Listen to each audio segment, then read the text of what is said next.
Part 6. So, in this one, you're gonna see level 8, which, once again, I had a lot of involvement with. I remember all the stuff before even making it, trying to figure out, like, what it would look like You're spazzing swimming. What the, like, style will be. Oh yeah, there's the messed up swimming. So, in the end, we decided to rip some graphics from, what was it? Metroid 2. Metroid 2. And we basically got just like the different kinds of rocks, and we figured out ways to like put them together and to like make the steps and everything. Yeah, no, we had to just, that background. Somehow it worked out that like from the rip they fit exactly into the tiles and everything. Not sure how that worked. Well, because most games use 16 by 16 tiles. But yeah, so in the end it looks really nice.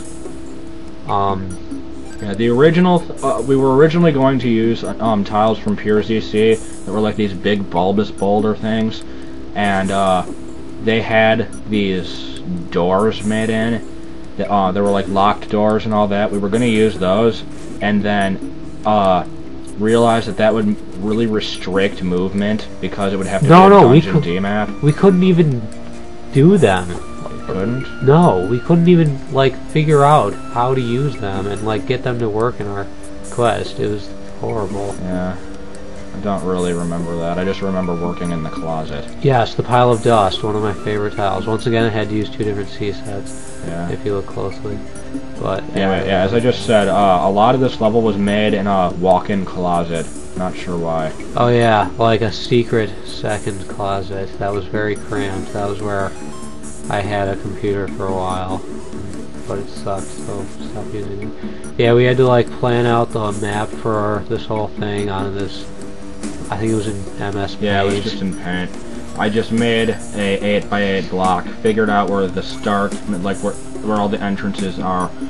It was basically 4 columns, and then interconnect them in various ways.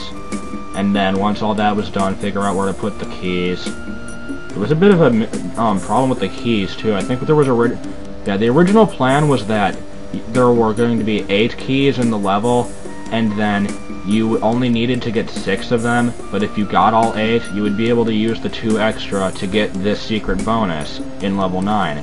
But then when the big mishap occurred, and we had to split the quest into 2 parts, we realized that wasn't going to happen. So because you would get the key. There'd be no way for the game to know how many you got in the previous file. So it had to be either you need to get all of them or you only need some, and then the bonus don't do anything.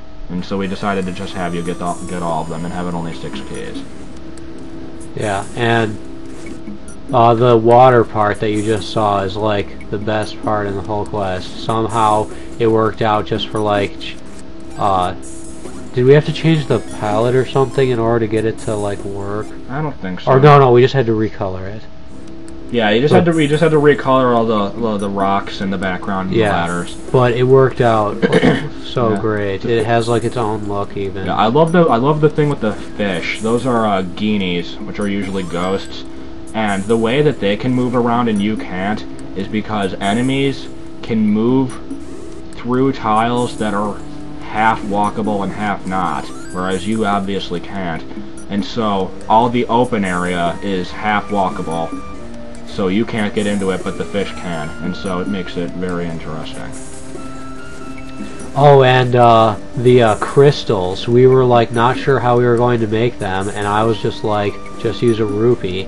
So it's seriously a rupee with like stuff drawn onto the sides and modified a little bit. Yeah, good times. Great little fact right there. Yeah, we had a little joke going where people would see them and just say, it's just a fucking rupee. But it's very hard to tell. Yeah, the crystals are actually very well made. Yeah. So again, that's all Harrison. The level is like surprisingly good looking, except it does get kind of old. Yeah. I mean, considering it's using, like, original Game Boy graphics for most of it, it's, like, surprisingly good. I don't know. The problem I have with this is just that, a lot of level 7 was exploration-based, but there were some puzzles in it. This one is, like, 95% exploration, which is not necessarily a bad thing, but, I think level 5 was enough exploration for anybody in their lifetime. Yeah. It's still this one keeps you a bit more interested than level 5, and the whole underwater thing is great. And there's that one great puzzle at the end with the big bubble. Yeah, that's another of my favorites. Yeah. Yeah, that's great, but it did go through a couple. Yeah, originally, there was just a big bubble in the middle of the room, and you had to light a fire in it. Yeah, it was a weird squarish bubble.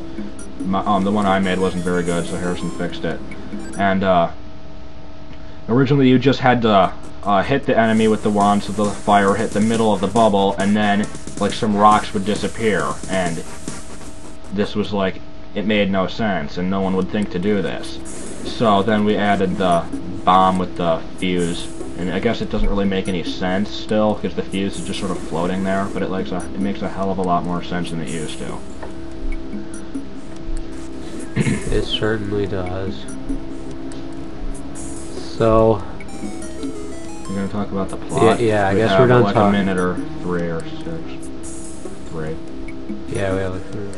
So, yeah, like, we didn't really know, so after the whole, like, we decided to do the Big Dark thing, that Josh had some ideas of, like, what the plot would be, but, like, he wasn't sure exactly how it would go, and so, like, I thought of, like, a more, like, interesting and cunning plot to, like... Yeah. Originally, Big Dip or Bargo would meet Big Dark, and Big Dark was, like, good for some reason, and he would, like, take over and let Bargo have a break.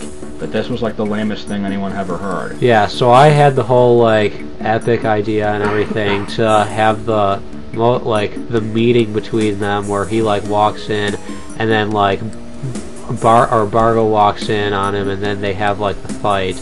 And we weren't sure how we were going to do it. I think at the time we were still thinking the whole thing would be in 190. Yeah, so we actually made the fight in 190. It was very crappy. They sort of jumped around, and they had, like, the swords out in different poses, and then Big Dark fell down, and it sort of ended. Yeah, and it had only... There's the bubble. Yeah. Love that thing.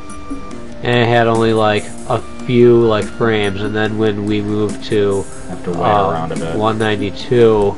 it was like one of the obvious things to like save to make better. Here we have some Patras. Originally Patras were the boss of level 4 in the clouds. They weren't those skull things, obviously, they were just sort of like orbs. I made this awesome skull things with the bone shards. Yeah. Then I decided the Patra was too hard and it should make it just a dig dogger to use the whistle, because that's the item you get in that. And then we put these in because they were the only unused enemy. And it matches up with the skeleton fish, which I also made. These things turn out a pain in the ass to kill. Yeah. Alright, we got like 30 seconds probably. Anything you want to say? No, not really. I mean, yeah. Oh yeah, there actually was this one other thing I forgot to mention. Speedrunning this level. Absolute torture. I mean, like, seriously, not only did I have to figure out the whole route, which was sort of horrible in itself, but just getting enough bombs was the biggest problem. Because you need to use so many bombs in this, and I just couldn't get enough. So I had to just hope that I would get enough from killing the Wizrobes. And I ended up doing that, but it took many retries. Wow. That's about it. See you next time.